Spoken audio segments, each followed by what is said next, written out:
바벨론 지방의 일을 다스리게 하였고 다니엘은 왕궁에 있었더라. 아멘. 오늘 44절의 말씀에 보면은요, 이 여러 왕들의 시대에 하늘의 하나님이 한 나라를 세우시리니 이것은 영원히 망하지도 아니할 것이요. 하나님이 세우시는 영원한 나라의 그 놀라운 예언과 그 환상과 비전의 메시지를 이 다니엘이 선포하고 있는 것입니다. 오늘부터는 수도권 지역 1.5단계로 상향이 되었어요. 그래서 대구에도 시에서도 공문이 왔는데 골자는 그렇습니다. 1단계에서는 모든 방역수칙을 지키면서 마스크 착용이 의무화돼요. 설교자도 마스크 하라고 그럽니다.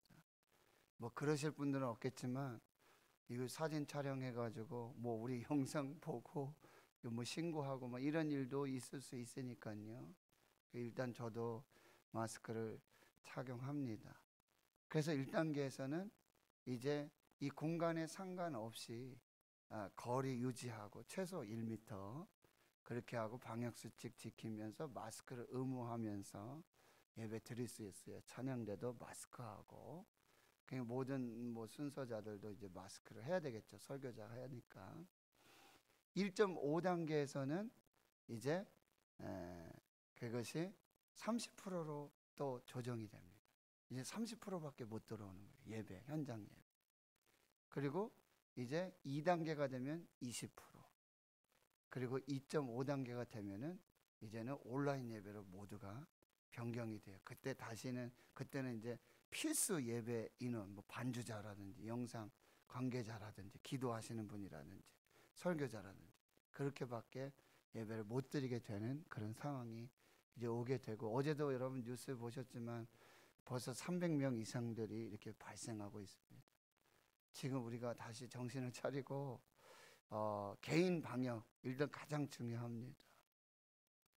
그리고 뭐 뉴스가 뭐 내년 연말쯤 되면은 이제 또 한번 그 치료제라든지 백신이라든지 이런 부분들이 이제 얘기가 나오는데, 아무튼 올 겨울을 우리가 잘 하나님 앞에서 예배하면서 중단 없이 기도하면서 하나님 앞에서 이 신앙들을 잘 세워 나가야 하겠다라고 하는 것입니다. 그러니까 여러분들 교회 오가시면서 그래도 우리가 예배할 수 있음에 감사하고, 마스크 뭐 쓰더라도 우리가 예배할 수 있고 찬양할 수 있고 모일 수 있음에 또 감사하면서 하나님 앞에서 위축되지 말고 두려워하지 말고 염려하고 절망하지 말고 하나님의 교회와 하나님의 백성들, 예배하는 주의 성도들, 하나님의 백성들 반드시 보호해 주시고 또 지켜주심을 믿고 말씀으로 기도로 예배로 하나님 앞에 서실 수 있기를 바라고요. 지금 이제 뉴스에서도 지금은 잠잠한데요, 혹 모르겠어요. 어디 교회에서 또 나오면 분명히 이 얘기가 나올 거예요. 추수감사주일 지키더니 그 모이더니 또 확진자 나온다라는. 그러나 지금 그래도 그나마 좀 잠잠하고 있지 않습니까? 그러니까 우리가 이 모든 것을 하나님 앞에서 신실하고 정결하게 깨끗하게 거룩하게 예배하면서 하나님 앞에 우리가 살아야겠다. 이 믿음을 꼭 잘 지켜주시기를 부탁드립니다. 다니엘 2장에 이제 이 바벨론의 느부갓네살 왕이 꿈을 꿨는데 그 꿈이 뭔지, 내용이 뭔지를 알 수 없으니 그 해석을 찾을 수도 없게 되어지는 것이죠. 그래서 이 바벨론의 이 술사들, 지혜자들, 그 모든 사람들이 한결같이 하는 얘기는 그 얘기였어요. 그 어떤 왕도 꿈도 얘기해 달라고 그러고 그 해석을 말해 달라는 왕들이 없었습니다. 꿈의 내용을 말씀하십시오. 그럼 해석을 드리겠습니다. 근데 느부갓네살 왕은 그러한 지혜자들, 술사들, 이 모든 사람들을 시간을 지체한다는 이유로, 자신의 생명을 보호하려고 한다는 이유로 모두 다 죽이라는 그런 명령을 합니다. 그리고 그 지혜자들 술사들이 하는 얘기는 이는 우리 영역이 아닙니다. 우리 영역이 아닙니다. 우리의 한계입니다. 이걸 고백하거든요. 그렇습니다. 하나님의 영역이 있고 인간의 한계가 있다는 것을 꼭 기억해야 돼요. 하나님의 주권적인 영역이 있습니다. 그것이 뭐예요? 구원이에요. 구원. 생명. 이거는 인간의 누구도 감히 범접할 수 없고 넘을 수도 없고 따라갈 수도 없는 구원, 생명. 이 두 가지는 하나님의 영역이라고 한다. 근데 다니엘은 이제 슬기롭고 지혜로운 말들로 이제 시간을 달라고 얘기하고, 그리고 친구 셋과 함께 하나님 앞에서 기도하게 되어집니다. 말씀드렸어요. 기도하는 사람은 하나님의 영역에서 하나님의 수준으로 살고, 기도하지 않는 사람은 사람의 수준, 사람의 영역에서 사는 것입니다. 기도하는 다니엘과 세 친구들에게, 특별히 다니엘에게는 하나님께서 환상을 주시고 계시를 통해서 그 꿈이 무엇이고 그 해석이 무엇인지를 깨닫게 돼요. 그래서 모든 지혜자들, 술사들 다 죽이라는 왕의 명령을 받은 이 아리옥에게 나를 왕 앞으로 인도하라. 그리고 이 사람들 죽이지 말아라. 내가 왕 앞에서 해석을 줄 것이다. 이렇게 말하게 되고요. 왕 앞에 서서도 이 다니엘은 아주 귀한 고백을 하게 돼요. 그것은 무엇이냐? 바로 이 은밀한 일을 나타내시고 가르쳐 주신 분은 하나님이십니다. 내가 지혜 있어서, 내가 능력이 있어서 그렇게 된 것이 아닙니다. 하나님께서 지혜를 주셨고 이 은밀한 일을 왕에게 알려주셨고 장래 일들을 이제 준비하시기 위한 하나님의 계획입니다. 온전히 하나님만 높여드리는 거예요. 나는 죽고 예수만 사는 것이죠. 나는 낮아지고 하나님만 높아지는 것이죠. 그래서 어제 말씀에 31절에 드디어 이 꿈 이야기를 하게 되어지는 거예요. 왕이 아주 큰 신상을 보셨습니다. 그 신상은 왕의 앞에 섰는데 크고 광채가 나고 매우 찬란하고 그 모양이 심히 두렵고요. 모양도 희한해요. 머리는 금이고요. 순금, 정금이고, 그 다음에 어깨와 가슴과 팔은 은이고, 배와 넓적다리는 놋, 청동이고요. 그리고 이 발과 이 다리와 그 다음에 발 이 일부분은 쇠, 그리고 발의 일부분은 진흙으로 되어져요. 굉장히 아주 볼 수 없는, 이 세상에 볼 수 없는. 그러니까 여러분, 여기서 우리가 생각할 것은 세상 나라의 권력은요 어마어마한 것처럼 보여요. 어마어마하죠. 그리고 이 법을 이용해서, 법을 만들어서 그 권력을 휘두르게 되어집니다. 그 권세가 법 앞에 정말 대단한 위력을 발휘하게 되어진다라고 하는 것입니다.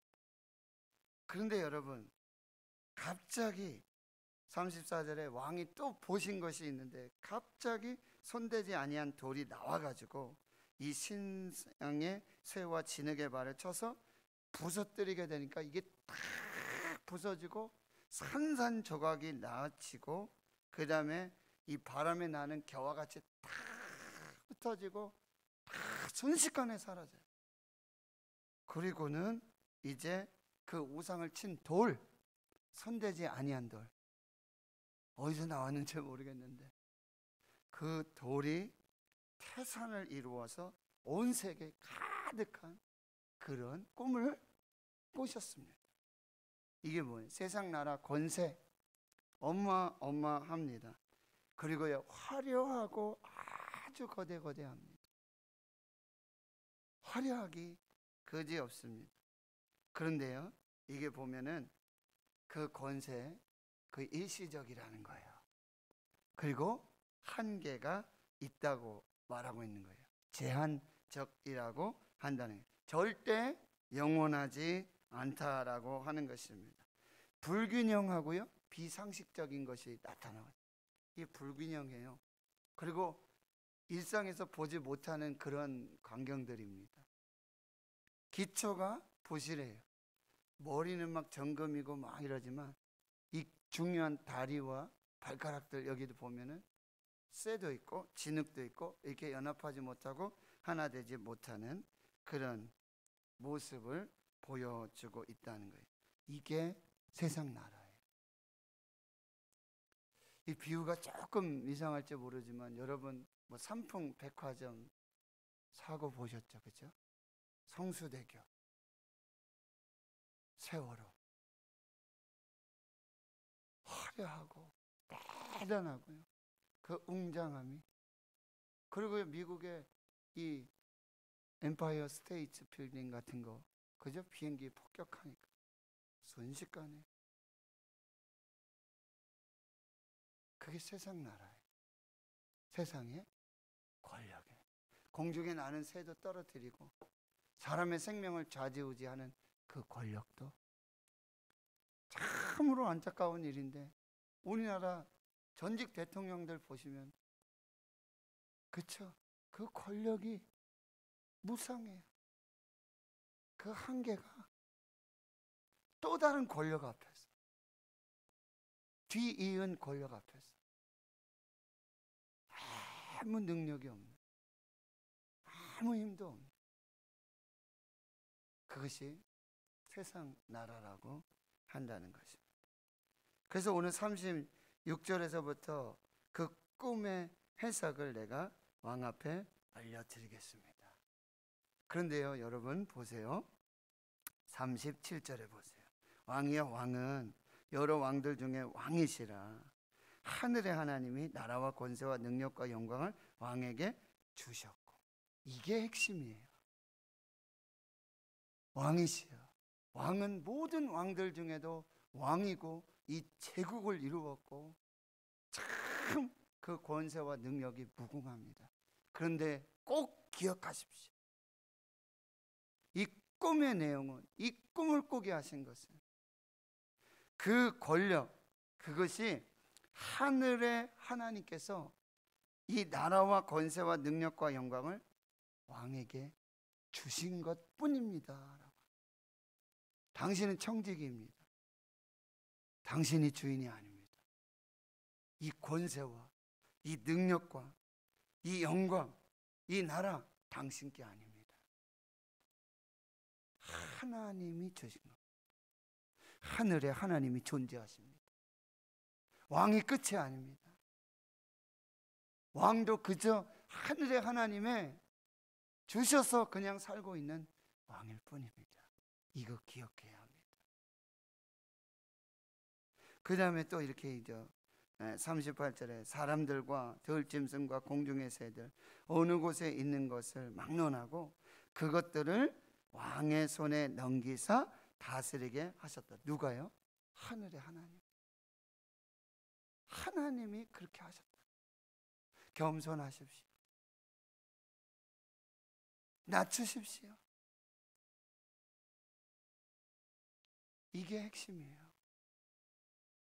왕은 그 금머리 바벨론, 그 다음에는 이제 은시대, 이 바사시대, 페르시아 시대를 말하고, 그 다음에 동시대, 이 그리스 시대입니다. 그 다음에 철의 시대, 이 로마 시대. 물론 이 해석도 이 성경 신학자들마다 조금씩 달라요. 그렇지만 그 해석은 뭐 하나님이 가장 잘 알고 계실 것이고, 천국 가면 그 해석도 정확하게 나타나게 될 것입니다. 그런데 이걸 꼭 기억하라는 거예요. 저와 여러분이 잊지 말아야 될 것, 반드시 기억해야 될 것, 하나님이 계신다. 절대 주권신은 하나님께 있다. 하나님이 생명도 주시는 거고요. 하나님이 구원도 주시는 거고. 하나님이 우리가 누리는 모든 것에 주인이시라는 거예요. 하나님이 거두어 가시면 끝이에요. 그 재물도 권세도 영광도 능력도 하나님 없이는 아무것도 아닙니다. 이 고백이에요. 우리가 걸어서 왔죠? 우리가 잠시 후의 일들 아무것도 모르고 하나님 앞에 겸손하다. 그래서 44절에 이렇게 말씀하고 있는 걸 보세요. 이 여러 왕들의 시대에 하늘의 하나님이 이제 한 나라를 세우실 것입니다. 이것은 영원한 나라입니다. 그 국권이 다른 백성에게 돌아가지 아니할 것이고 도리어 이 모든 나라를 쳐서 멸망시키시고 영원히 설 것입니다. 손대지 아니한 돌, 이 돌이 누구예요? 보배로우신 산돌, 모퉁이 돌이 되시는 예수 그리스도이십니다. 이제 예수 그리스도께서 오셔서 세상 모든 나라와 권세를 다 무너뜨리시고 심판하시고 정죄하시고 이제 영원한 하나님의 나라를 세우실 것입니다. 이 놀라운 선포에 여러분, 바벨론의 느부갓네살 앞에서 당시 제국의 전 세계에 가장 큰 권세와 능력과 그 권력을 가진 압자 앞에서 이 다니엘의 믿음이고요, 다니엘 통해서 주시는 시퍼렇게 살아계시는 하나님을 증언하고 있는 놀라운 위대한 신앙의 고백. 누가 거기서 그런 얘기 하겠습니까? 제가 청와대 가서 대통령 앞에서 대통령 위에 하나님 계십니다, 하나님을 두려워하십시오, 그랬다가는요 뭔 일이 일어날지 몰라요. 그 일이에요. 중국에서 하나님 얘기했다가는 아니 중국 주석에 대해서 한마디만 하도 북한에서 말이죠, 그렇죠? 예? 그 김땡땡 위원장 얘기 한마디만 해도 기도 새도 모릅니다. 다니엘을 보십시오. 하나님이 세우신 역사죠. 이런 게 꼭 기억해야 돼요. 세상 나라는 그렇게 화려하고 막 거대하고 놀라울 정도로, 그러나 이 세상 나라는 곧 반드시 영원한 나라로 가기 전에 반드시 뭐예요? 심판과 멸망이 있습니다. 하나님은 반드시 세상 나라 권세, 이 능력, 이를 반드시 심판하십니다. 반드시 무너뜨리신다라고 하시는 거예요. 그게 하나님의 주권이에요. 하나님의 주권적인 역사로 하나님 경외하지 않고 하나님 두려워하지 않고 하나님 섬기지 않고 하나님 앞에 겸손하지 않으면요, 하나님은 주권적으로 그 나라를 멸하십니다. 심판하십니다. 그 왕들을 죽이실 수도 있습니다. 이게 하나님의 주권이에요.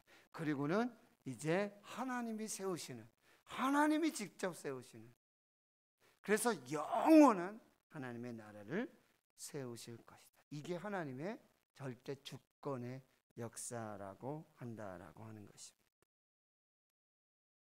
45절에 보니까 손대지 아니한 돌, 산에서 나와서 새와 놋과 진흙과 은과 금을 부서뜨린 것을 왕께서 보신 것은 크신 하나님이 장래일을 왕에게 알게 하신 것이라 이 꿈은 참되고 이 해석은 확실하니이다. 여기서 보면은 이 왕이 꿈, 큰 신상 왕 보셨습니다. 왕은 세상 나라도 보셨습니다. 그리고 또 뭐예요? 손에 대지 아니한 이 돌이 산에서 나와서 이 세상 나라를 무너뜨린 것을 왕께서 또 보셨습니다. 하나님의 나라도 보셨습니다. 세상 나라도 보셨고 하나님의 나라도 보셨고, 그러면 당신의 시선은 세상 나라가 아닌 하나님의 나라에 고정되어 있어요. 여러분, 우리는 두 나라를 다 볼 수 있어요. 세상 나라도 보고 하나님의 나라도 보고. 영적 안목, 통찰력이 있어요. 어떻게 해요? 말씀으로 보는 거예요. 계시로 보는 거예요. 그리고 기도로 세상 나라 속에 하나님의 나라를 보는 것입니다. 이게 그리스도인인데 그렇게 사는 사람이에요. 세상 속에 살고 있지만 세상에 속하지 않은 하나님의 나라의 이 백성으로서 하나님의 나라의 영원한 왕이신 예수 그리스도 하나님을 섬기는 그 말씀에 순종하고 그 계획에 그 뜻을 분별하고 하나님 앞에 서는 하나님의 사람이 되어야 한다라고 하는 것입니다. 그리고 마침내 이제 46절 이하에 보면 느부갓네살 왕이 이제 엎드려요.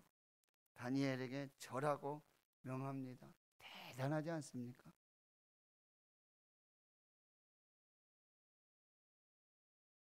하나님의 나라, 하나님의 절대 주권 앞에 엎드리고 절하는, 이 다니엘에게 절하는 게 아니잖아요.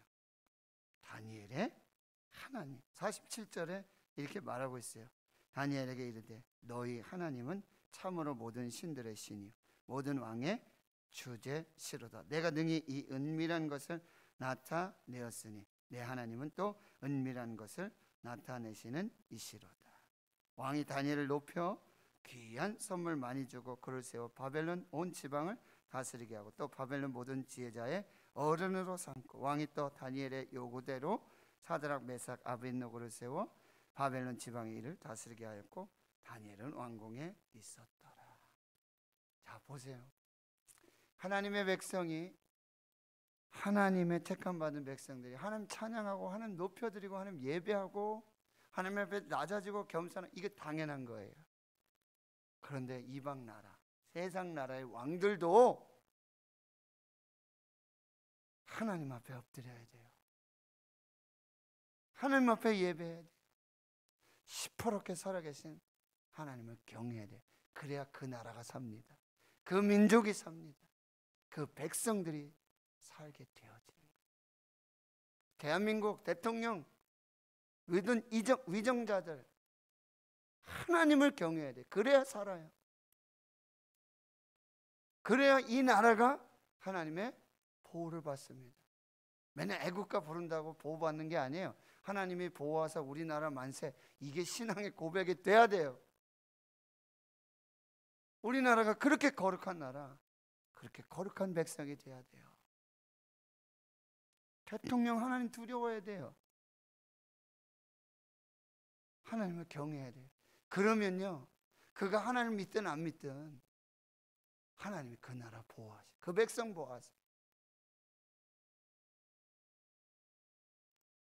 바벨론의 느부갓네살 왕이 하나님 경외하고 예배하고 하나님 앞에 절하고, 그리고 하나님의 사람들을 세워서 국무총리, 이 사람 지금 국무총리가 되잖아요. 여러분, 바로의 국무총리였던 요셉, 하나님 요셉을 준비시켜 가지고 이스라엘 구원하지 않습니까?